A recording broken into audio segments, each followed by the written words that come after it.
into the derailment and continue to push them to hold Norfolk Southern accountable for its safety failures. Last year, many of you traveled to the site. I've seen a number of you during my 8 visits to East Palestine. You saw the devastation, the overturned railroad cars, the fire, the black plumes of smoke. America watched it. The people of East Palestine lived it.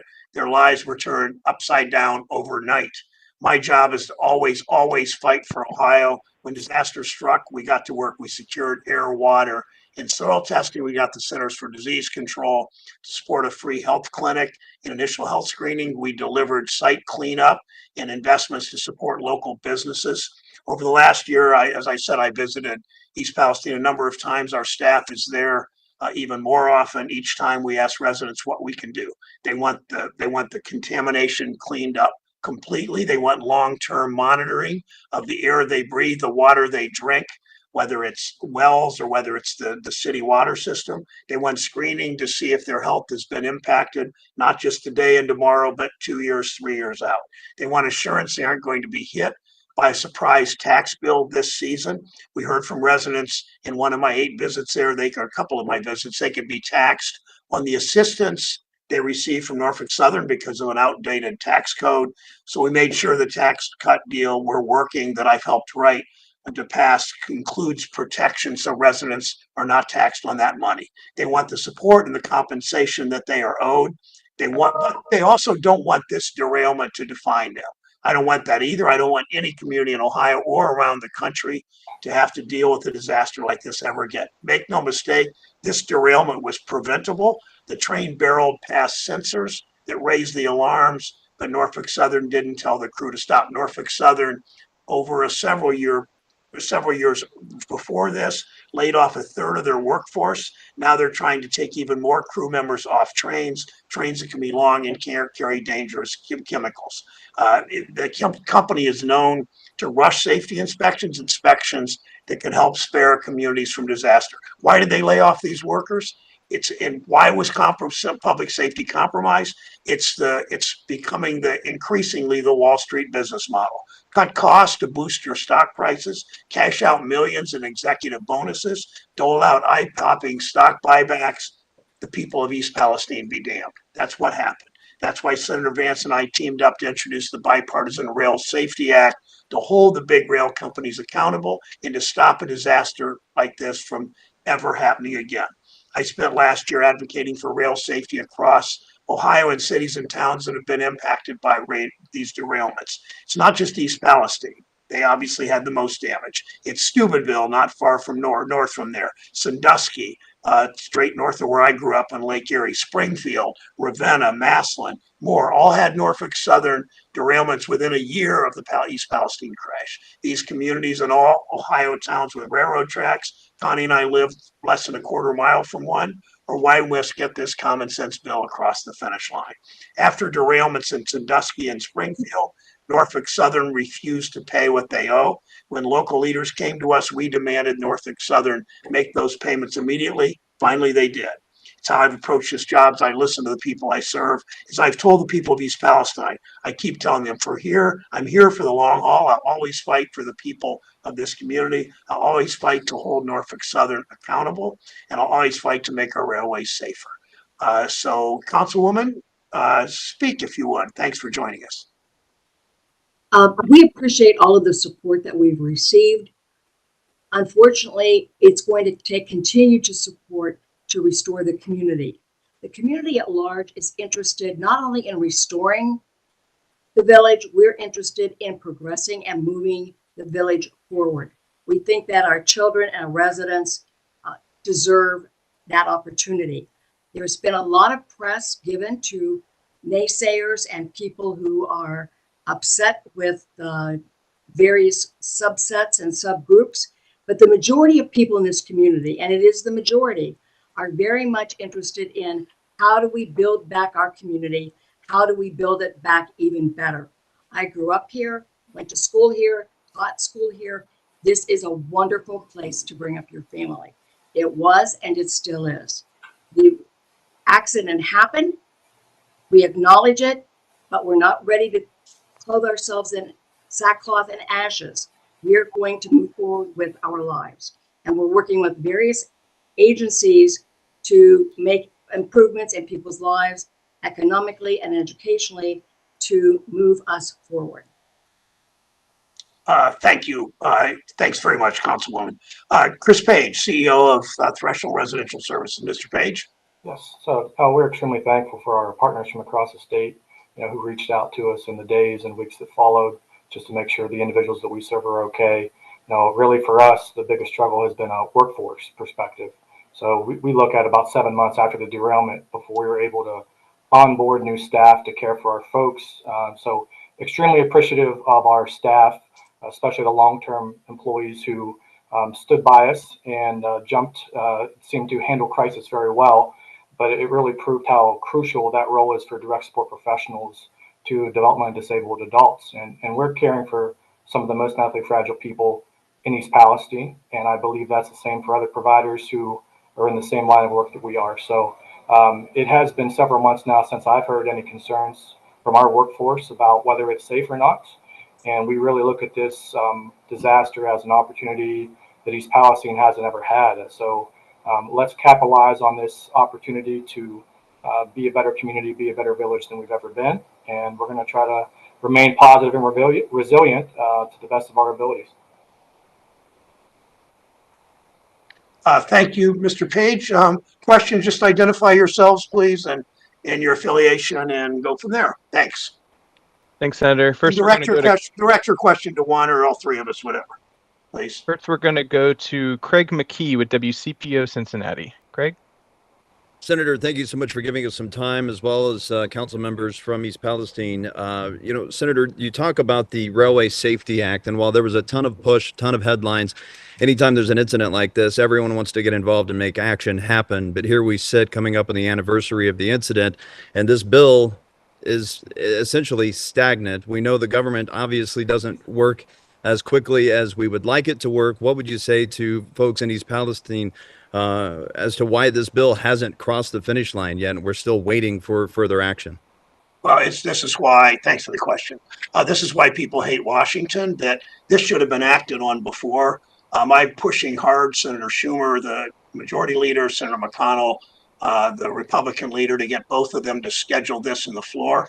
It's the power, it goes down to the power of the rail industry. I mean, the fact that Norfolk Southern and other railroads have continued to oppose this bill because they've always put profits over people. The layoffs they did in the last decade compromised public safety. The lobbying they're doing against this bill, and it's this whole Wall Street business model. You cut staff, you lay off people, you get paid more stock dividends and stock. You get more stock buybacks, and public safety is compromised. And it's not just this railroad in this community that compromise their safety. It's their continued push to get far too many congressmen to back off support of this bill. It's I said it's why people hate Washington. It's why the railroads have had far too much power. They've far too often got their way with Congress.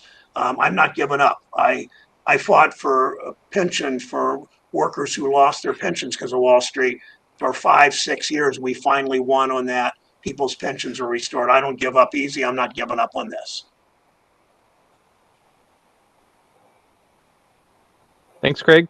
Next, we have James Pilcher with WKRC Cincinnati.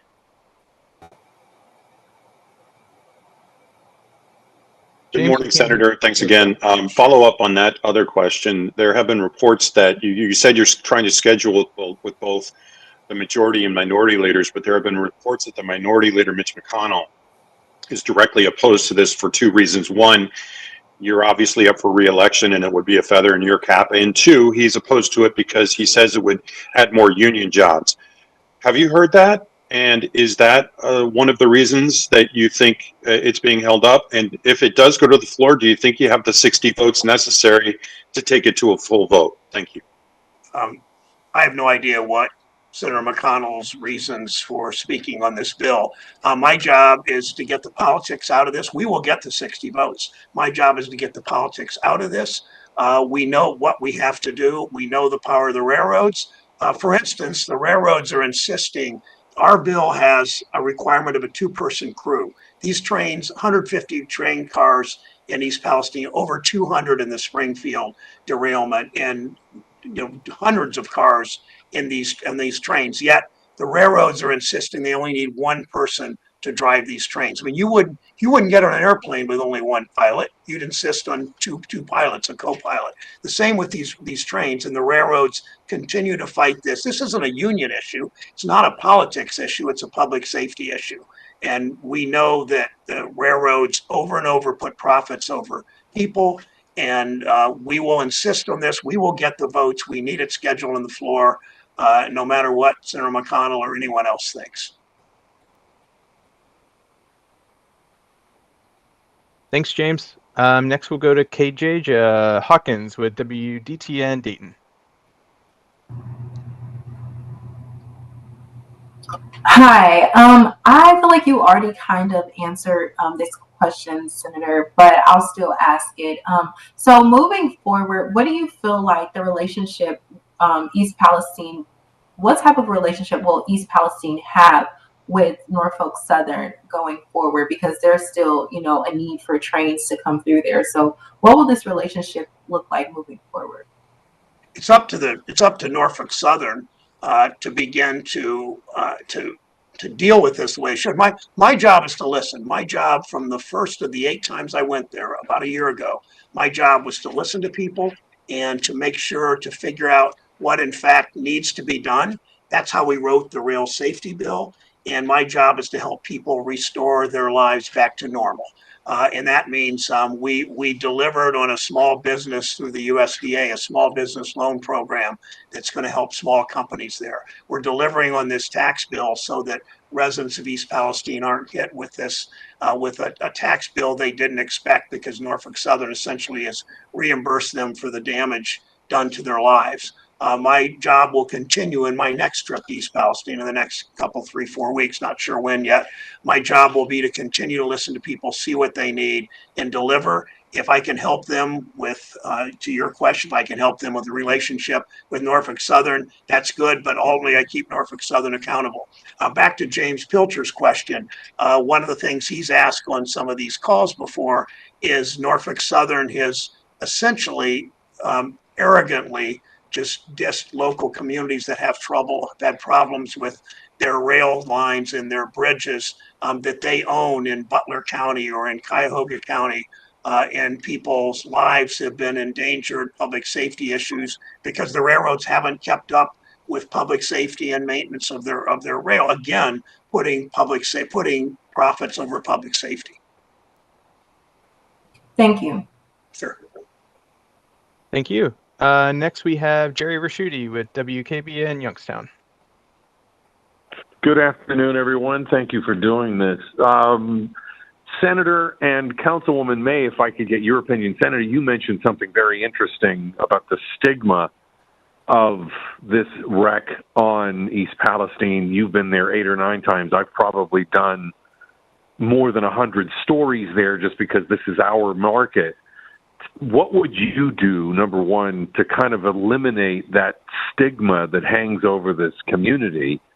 And Councilwoman, talk a little bit about that, what you hear from people on the street about this taint that kind of has laid itself all over, whether it's East Palestine or Nagley or wherever the neighboring communities. A little bit about that, if you would. You want to go first, Linda? Certainly.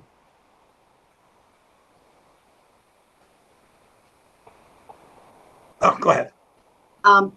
We are working with a number of organizations and agencies trying to help rebuild the image and make people aware of the positive features of our community. We're working with the Columbiana County Port Authority. We're working with the Rural Community Appellation Program. We're working with a very invigorated new PR firm, and we want to get the word out about what a good community this actually is. We need some help. We need some positive press. And maybe I shouldn't say positive, perhaps accurate. And I know that, Jerry, you know this community and you've been pretty balanced in your reporting on our situation. We are very much dealing with a situation where there's a lot of misinformation. For example, housing values in our community, realtors are looking for homes to sell. Homes are selling at above ask in East Palestine and in Columbiana. Anything that hasn't sold, the price is way beyond what an appraisal would show. We're working with businesses. Our Chamber of Commerce has recently gone through a real resurgence. Our community leaders at Rotary and other organizations are hosting events, adding new events, trying to pull people into the community so they get to see for themselves what it's like to live in a small village where people care about their family and their neighbors. And I would only add, in my 8 visits there, I have seen a resilient community from the first visit almost 12 months ago to a fairly recent visit. And people have been pretty amazing, have been resilient. My job is to keep listening, to talk to the council and the mayor and the fire chief and people I've done roundtables with, healthcare people, small businesses. We got that assistance through the for small business from the U.S. Department of Agriculture, focusing on rural communities, smaller towns like East Palestine. I grew up in a relatively small town, and larger than East Palestine, but I recognize they're too often forgotten by government. My job is to make sure they're not forgotten. I will continue to listen to people and try to translate that into federal assistance, into partnership, and like the rail safety bill into law. Thank you both. Thanks, Jerry. And we have time for one more question. We'll go to Isabel Lawrence with WKYC Cleveland. Thank you so much, and thank you again, everyone, for your time. Senator, this one is for you regarding the Railway Safety Act. Are you suggesting that if there had been legislation similar to this proposal in place at the time of the derailment, do you believe that that would have mitigated the results of this disaster, or are you suggesting it would have completely avoided this kind of situation? I mean, what do you think the impacts, had these kinds of legislations been in place at the time, landed us where we are today?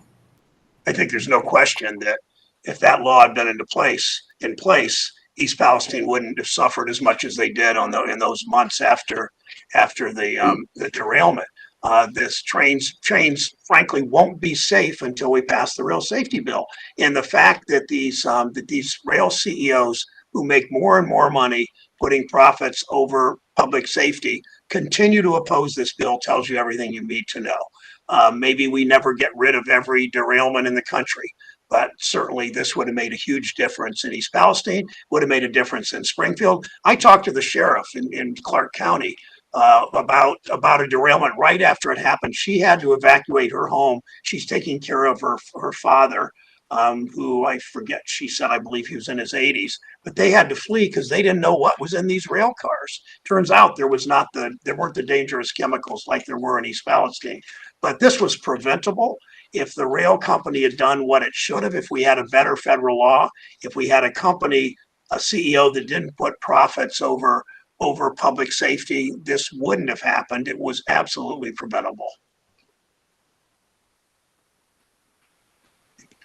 All right, thank you all.